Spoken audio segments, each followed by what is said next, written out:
시청자 여러분 안녕하십니까? 김동수입니다. 국민들의 분노가 폭발하고 있습니다. 오늘도 전국 각지에서 국민들이 윤석열 탄핵을 반대하면서 석방을 촉구하고자 하는 시위가 열렸습니다. 특히 부산에서는요, 세이브 코리아가 주최했지요. 개신교 단체인데요. 구국 기도회와 함께 비가 내렸지만은 윤석열 탄핵을 반대하며 석방을 촉구하는 집회가 열렸습니다. 오늘 이 집회는 한국사 일타 강사인 전한길 선생이 나와서 1시간 이상 열변을 토했습니다. 우리나라의 중앙선거관리위원회 그리고 사법부, 언론이 대한민국의 혼란과 위기를 초래했다면서 열변을 토했습니다. 이제 2030 세대들이 윤석열 대통령의 계몽령을 알게 된 것입니다. 바로 세 가지죠. 늘 말씀드리지만 거대 야당의 국회 폐악질인데요. 그런데 그 거대 야당 192석이 정상적으로 탄생된 것이 아니라 무려 전국구에서 지역구에서 53명의 가짜 국회의원들이 나왔다는 사실입니다. 이재명이도 가짜, 박찬대도 가짜, 전현희도 가짜, 이현주도 가짜, 추미애도 가짜, 김민석이도 가짜, 모두가 가짜 국회의원들입니다.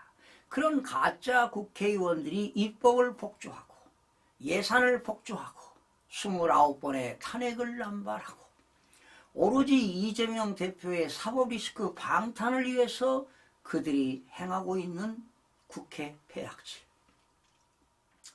그리고 아무도 부정선거를 밝힐 수 없는데 수사도 할 수가 없습니다. 윤석열 대통령이 혼자 힘으로도 될 수가 없습니다. 그래서 비상계엄을 통해서 선거관리위원회를 수색한 겁니다.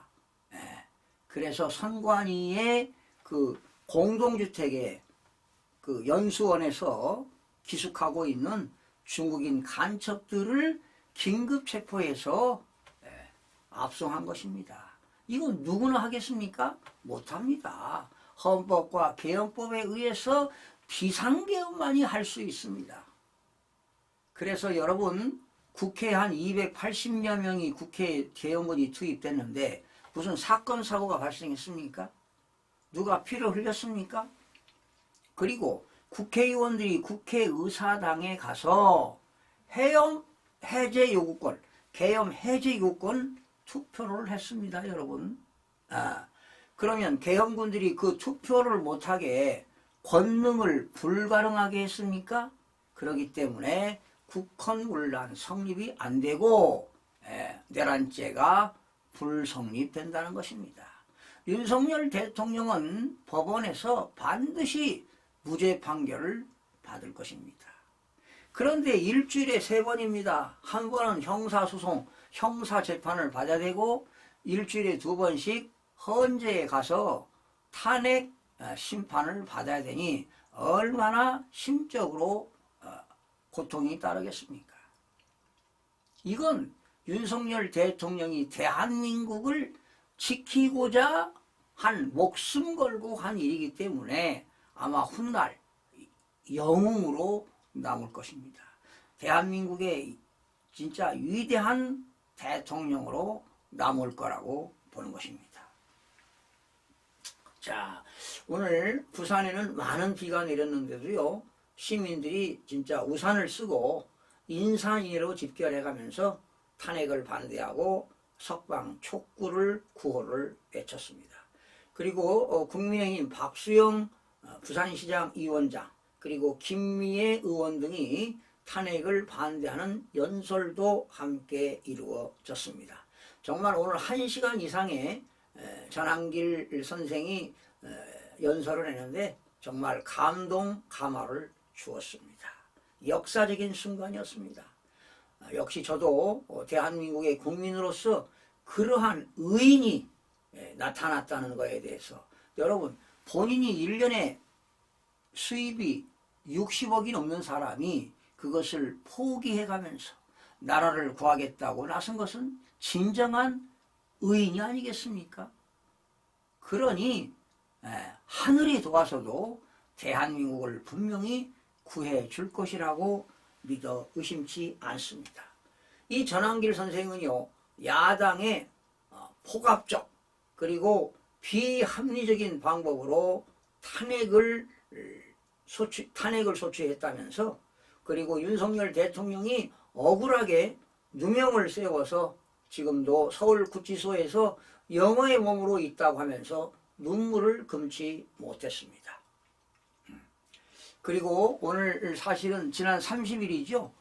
오늘 2월 1일 날 이렇게 부산역 광장에서 본인이 연설을 하겠다고 예고를 했기 때문에 엄청난 인파가 부산에 또 경남 경북에 많은 사람들, 심지어 서울에서도 KT를 타고 부산까지 간 사람들도 많이 있었다고 합니다.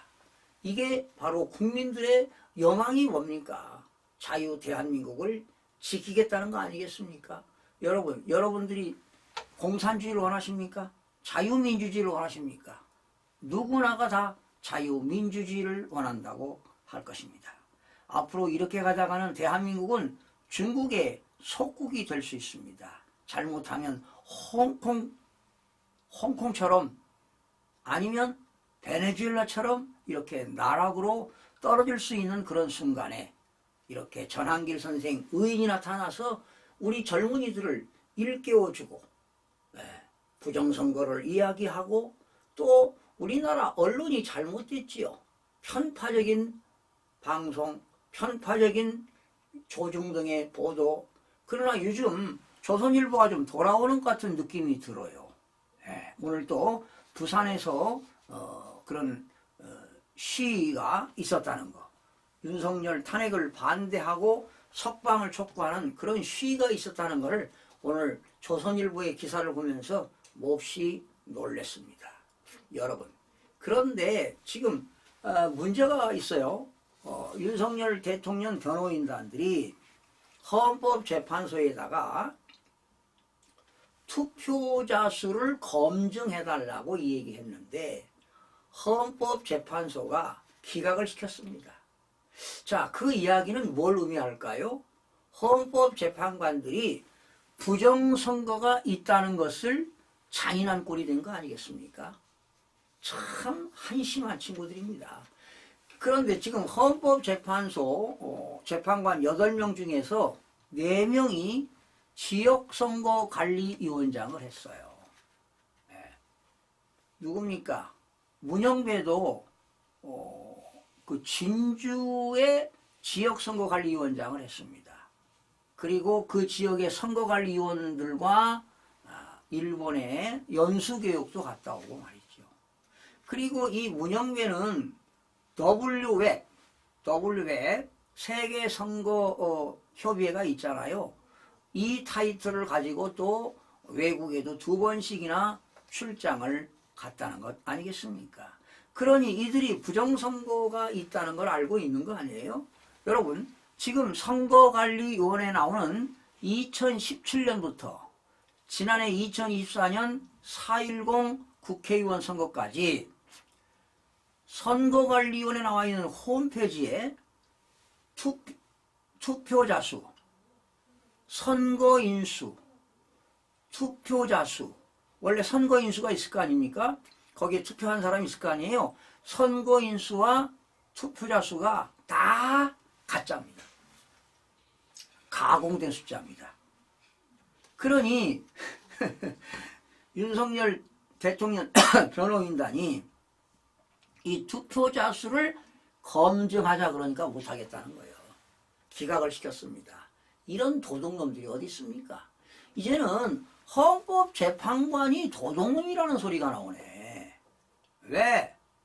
부정선거 밝혀질까 봐 그러는 거 아니에요. 그러니 중앙선거관리위원회와 지역선거관리위원회와 법관들이 짜고 고스톱 치는 거 아니에요. 응? 왜 이걸 기각시키냐고. 네? 자, 바로 이거는 부정선거를 하고 있다. 자인한 꼴이 되는 것입니다, 여러분. 자, 진짜 이 헌법재판소가요, 진짜 민주주의 근간을 이루는 선거의 공정성을 확인할 최소한의 검증 절차마저 거부했다는 것은 정말 심각한 문제가 아닐 수가 없습니다. 그러니 지금 국민들의 주권이 빼앗긴 겁니다. 참정권이 박탈당한 것입니다. 그러니 이거 보통 문제가 아닙니다. 그리고 이 부정선거를 한 사람들이 지금 중국 간첩들이 했다고 했지만 전산 조작에 의해서 지금 중앙선거관리위원회에 있는 노태학 위원장, 그리고 김용빈 사무총장은 이 부정선거가 없다는 겁니까? 지금 부정선거를 2017년부터 해왔어요. 그러니 2020년도 2017년 12월부터는 그 당시는 누구였습니까? 권순일 대법관이 중앙선거관리위원장이었거든. 이자도 이걸 알 거라고요. 그러니 우리나라 이 법관과 중앙선거관리위원회가 다 한 통속 아닙니까? 응? 이들이 대한민국을 말아먹게 생겼다는 거요. 그러니 중앙선거관리위원회, 사법부, 언론 이런 검은 카르텔 때문에 대한민국이 망쳐가는 겁니다. 이것을 제대로 잡기 위해서 윤석열 대통령이 비상계몽을 한 거 아니겠습니까? 자, 지금 이 투표자 수 검증을 거부하는 것은 진짜 불신을 증폭시키는 겁니다. 헌법재판관들 참 우리 존경했지 않았습니까? 그러니 지금 국민들로부터 망신입니다. 이렇게 불신을 초래하고 있고 말이죠. 국민들이 헌법재판관을 인정하지 않습니다, 여러분. 오히려 국민의 신뢰를 회복하려면 지금 당장이라도 투표자 수와 선거인 수를 검증할 수 있도록 투명하게 공개해야 되지 않겠습니까? 그래야만이 국민들의 의혹을 해소시키는 것입니다. 그런데 지금 헌법재판소가 권력의 눈치를 본다는 건 누구 눈치를 본다는 겁니까? 거대 야당인 더불당의 특히 이재명 대표의 눈치를 본다는 것입니까? 그리고 국민의 알 권리를 헌법재판소가 무시하는 것 아니겠습니까? 바로 헌법재판소가 대한민국의 법치주의와 민주주의를 불신한다는 것밖에 볼 수가 없습니다. 그러니 대한민국의 사전선거 없애야 됩니다. 공직선거법을 개정시켜서 사전선거를 없애야만이 부정선거를 못하도록 못하게 해야 됩니다. 당일 투표만 할 수 있습니다. 여러분 대만이 그렇게 하잖아요. 대만은 사전선거 없애고 당일 투표를 해가지고 투표함을 이동시키지 않고 그 자리에서 개표하잖아요. 그 자리에서. 이게 투명하고 투명성과 공정성과 국민들에게 신뢰성을 주는 것 아니겠습니까? 이래야 대한민국을 지키지 그렇지 않고서는 미래가 없습니다. 이제 중요한 것은요 3가지입니다. 국회 해산해라. 부정선거 수사해라. 그리고 22대 총선 다시 해라. 이제는 헌법재판관도 믿을 수가 없습니다. 정말 한심한 인간들입니다. 사악한 인간들이라고 볼 수밖에 없는 것입니다. 시청자 여러분 고맙습니다.